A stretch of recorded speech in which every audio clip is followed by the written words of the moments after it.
नमस्कार भक्तगण, आप सभी का हमारे इस चैनल में हार्दिक अभिनंदन है। बहुत बहुत स्वागत है।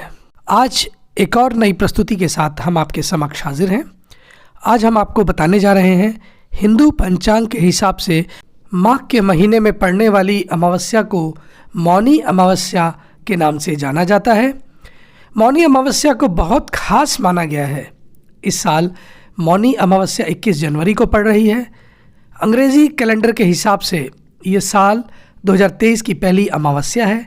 इस साल माघी अमावस्या 21 जनवरी को शनिवार के दिन पड़ रही है।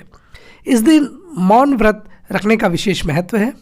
आइए अब जानते हैं कि मौनी अमावस्या को क्यों रखा जाता है।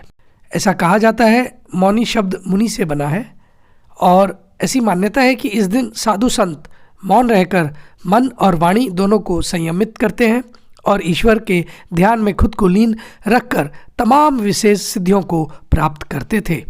तब से आज तक ये परंपरा यूं ही चलती चली आ रही है और ऐसा कहा जाता है कि इस दिन अगर सामान्य लोग भी मन और वाणी को नियंत्रित रखकर मौन व्रत करें तो इससे उन्हें मुनि पद की प्राप्ति होती है और तमाम जाने अनजाने किए गए पाप स्वतः कट जाते हैं।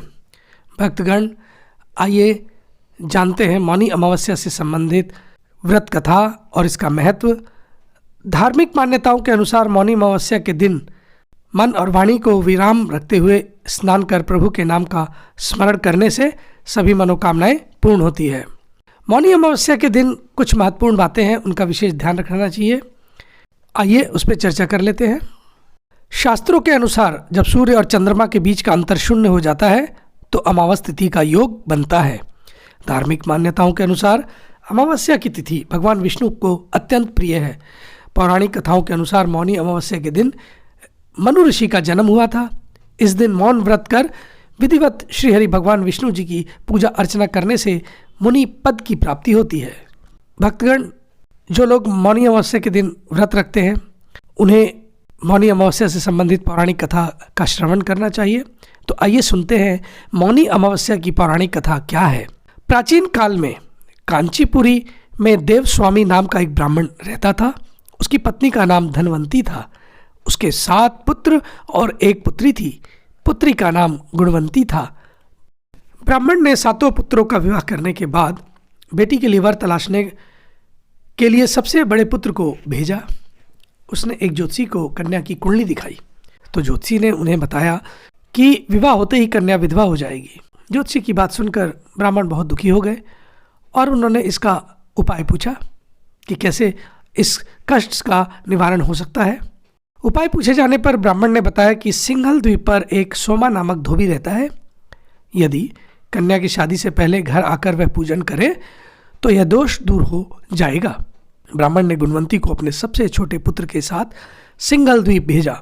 दोनों सागर किनारे पहुंचकर उसे पार करने की कोशिश करने लगे। जब समुद्र को पार करने का कोई रास्ता नहीं मिला तो भूखे प्यासे एक वट वृक्ष के नीचे वो दोनों आराम करने लगे।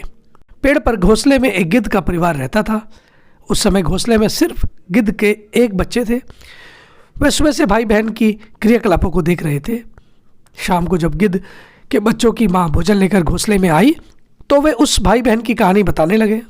उनकी बात सुनकर गिद्ध की माँ को नीचे बैठे भाई बहन पर काफ़ी दया आई और बच्चों को आश्वासन दिया कि वह उनकी समस्या का समाधान अवश्य करेगी।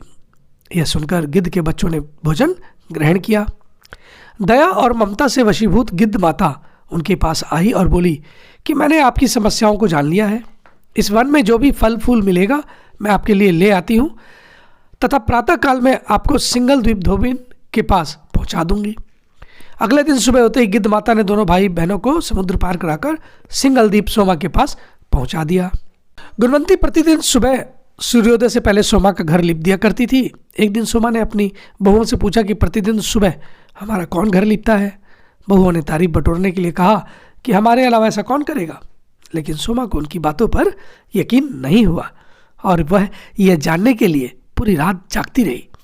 तभी उसने सुबह गुणवंती को घर साफ करते हुए देख लिया और उससे उसकी परेशानी पूछ बैठी। गुणवंती ने अपनी सारी परेशानियां बताई, जिसे सुन सोमा चिंतित हो गई और उसके घर जाकर पूजा पाठ करने के लिए तैयार हो गई। सोमा ने ब्राह्मण के घर आकर पूजा किया, लेकिन इसके बावजूद गुणवंती का विवाह होते ही उसके पति की मृत्यु हो गई। तब सोमा ने अपने सभी पुण्य गुणवंती को दान कर दिए, जिससे उसका पति पुनः जीवित हो गया। लेकिन पुण्यों की कमी से सोमा के पति और बेटे की मृत्यु हो गई। सोमा ने सिंघल द्वीप लौटते हुए रास्ते में पीपल वृक्ष की छाया में विष्णु जी का पूजन कर 108 बार पीपल की परिक्रमा की। इसके पुण्य प्रताप से परिवार के सभी सदस्य फिर से जीवित हो उठे। इस प्रकार मौनी अमावस्या के दिन किसी पवित्र नदी में स्नान कर विधिवत भगवान विष्णु जी की पूजा अर्चना करने व पीपल के पेड़ की परिक्रमा करने से मनोवांछित फल की प्राप्ति होती है तथा परिवार के सदस्यों पर भगवान का आशीर्वाद सदैव बना रहता है।